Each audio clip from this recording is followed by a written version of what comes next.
World first agriculture reality game show रको पनि वास्तवमा चाहिँ आफ्नै देशमा आफ्नै गाउँमा आफ्नै ठाउँमा बसेर चाहिँ उत्पादनलाई अगाडि बढाउनका निमित्त नयाँ युवाहरू नयाँ पुस्ताहरू पनि यो चाहिँ दिशामा अगाडि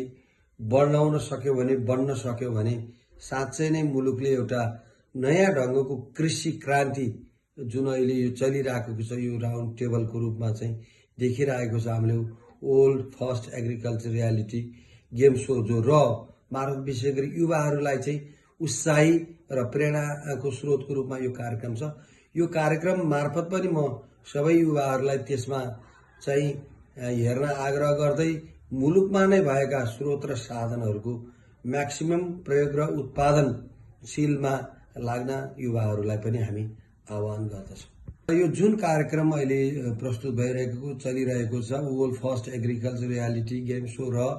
अन्तर्गत भानुनगरपालिकाकै युवाहरू जो कृषि प्रविधिसँग नै एउटा सक्षम योग्यता भएको र यही विषयवस्तुसँग जानकार भएर अहिले चाहिँ नवराज दवाडी र लक्ष्मण केसीहरू अहिलेको यो अभियानमा जोडिनु भएको छ। म उहाँहरू सबैलाई हार्दिक शुभकामना दिन चाहन्छु भानुनगरपालिकाको तर्फबाट र मेरो व्यक्तिगत तर्फबाट। उहाँहरू जुन विषयवस्तुमा अब्बलका साथ अगाडि बढ्नु भएको छ उहाँलाई म शुभकामना पनि व्यक्त गर्न चाहन्छु।